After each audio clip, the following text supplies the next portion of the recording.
Hello, good morning. So, what I am going to talk about today is something that I wanted to talk about ever since I knew about it and I was granted of it, which was last year. So, meaning to say, this video is long overdue, but nevertheless, so let me talk about BPI's Madness Limit.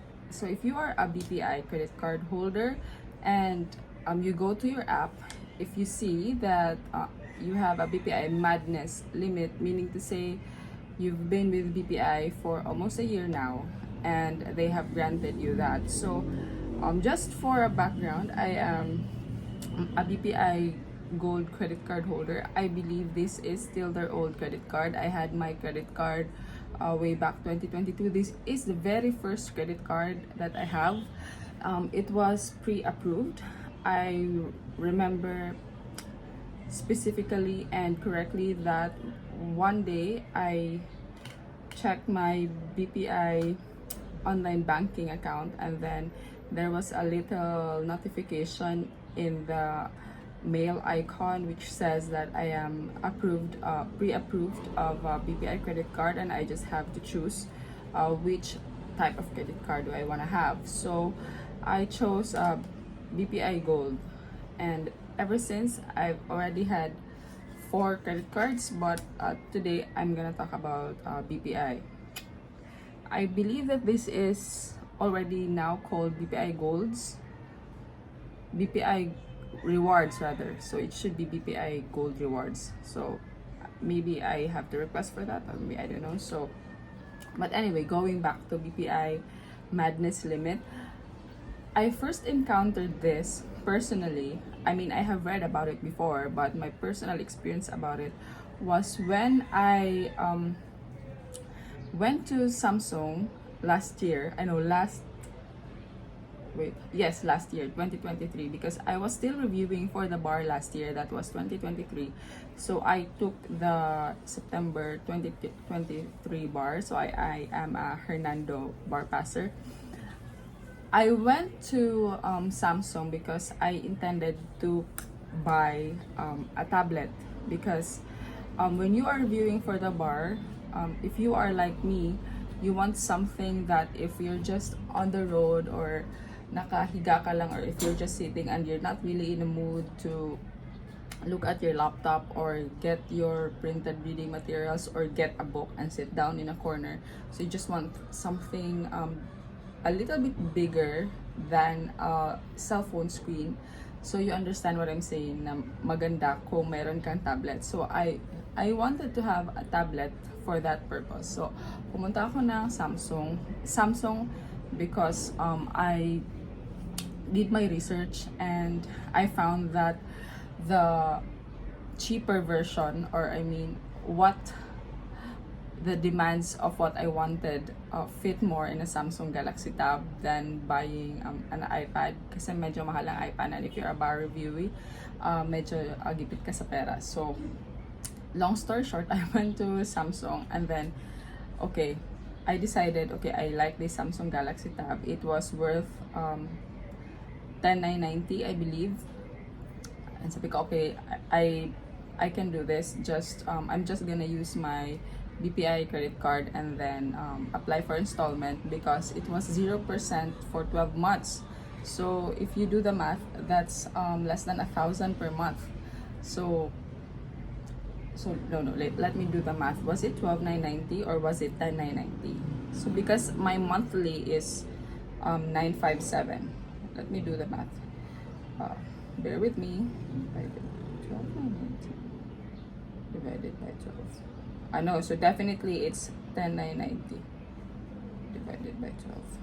Yes, so it's 10,990. And so I said to the agent na, I'm gonna buy this tab and just charge it against my credit card.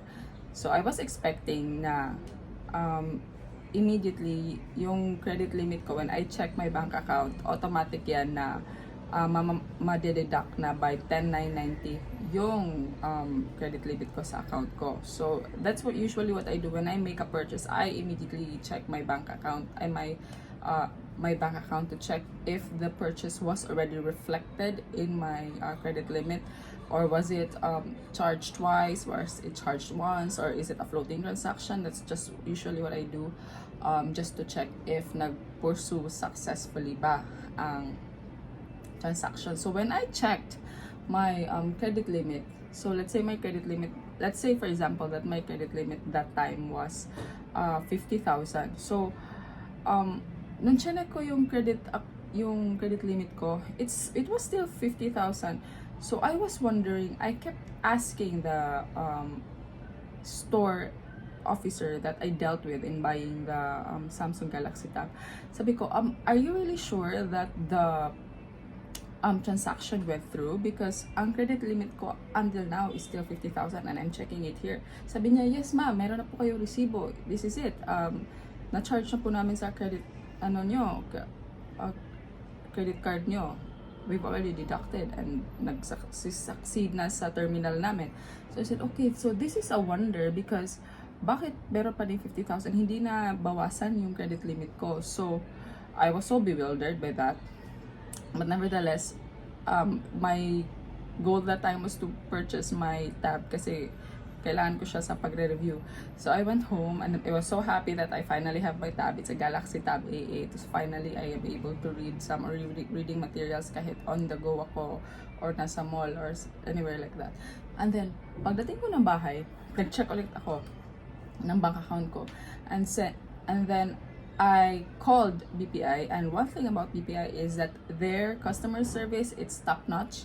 Talagang immediately may sumasagot, their agents are knowledgeable, their agents are polite, they are respectful, and they are very proactive. So alam nila na kung ano yung kailangan mo at paano sagutin yung mga tanong mo. So I asked them, okay, so I told them about I purchased this gadget in Samsung and then it's worth $990, but then it's not reflected in my credit limit. My credit limit is still intact. Sabi nila, ma'am, it's because it was deducted in your madness limit. I said, okay, so what is a madness limit and where is it? I cannot see it anywhere in my screen, in my phone. This was 2023, yung old app pa nila.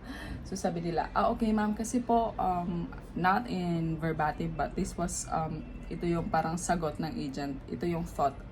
Ma'am, kasi po, you've been chosen to be qualified for a BPI Madness Limit because 1 year na kayo na customer ng BPI credit cards, and then at the bank's discretion, isa po kayo sa napilian na bigyan ng Madness Limit. So I asked them, okay, so is the Madness Limit the same credit limit that I have with my credit card? Sabi niya, yes, it's a 100% similar credit limit, but it could only be used for installment purposes. So kaya yung installment ko na pinurchase sa credit card ko, which was when I bought that Samsung tablet, hindi siya na-charge sa credit limit ko sa main card, but it was charged against the BPI Madness Limit. So, di ba ang galing? Kasi kung installment yung bibilhin mo, hindi maapektuhan yung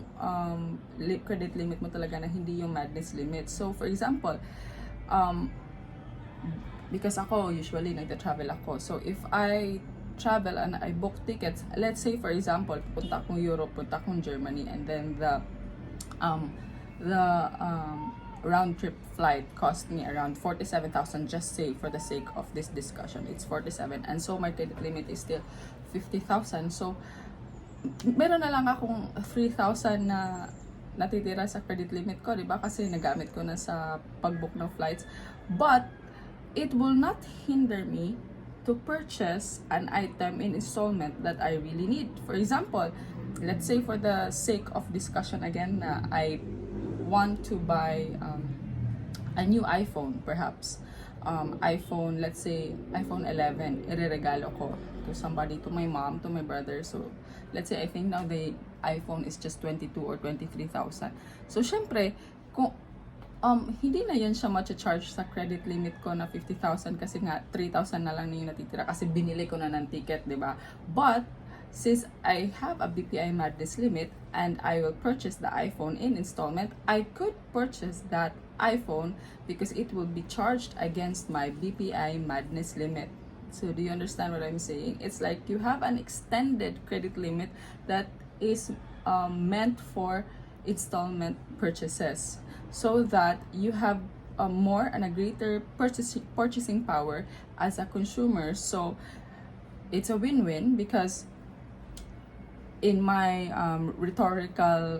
in my hypothetical scenario, number one, I have a credit limit of 50,000. So if I wanted to book a flight, a round trip flight to Germany, and it's worth 47,000, so mabibili ko siya, and so I only have 3,000 credit limit left. And then what if gusto ko bumili ng iPhone para sa mama ko, which is worth 23,000? I could not buy that if I only had to rely on my credit limit, which is 50,000, right?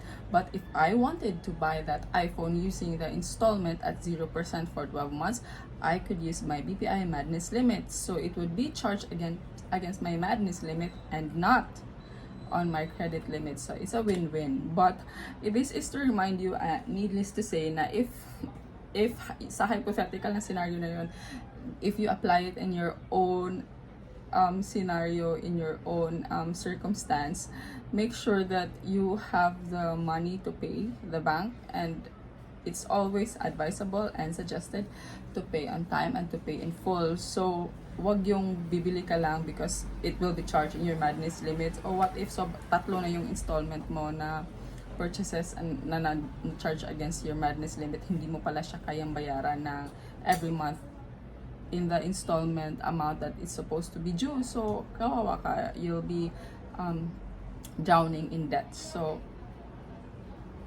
just to say, be responsible when using your credit card. What I'm saying is that a BPI Madness Limit is actually a blessing if you use it properly, and if you really have something to use it for, it's gonna be for your advantage. So I hope that this helps someone out there.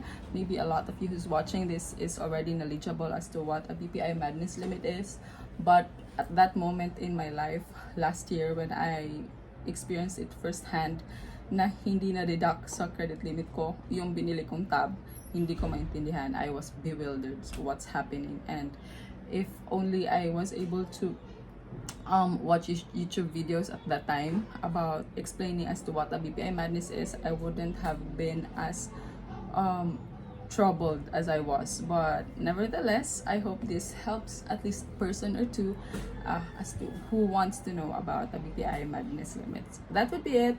Thank you. Bye-bye.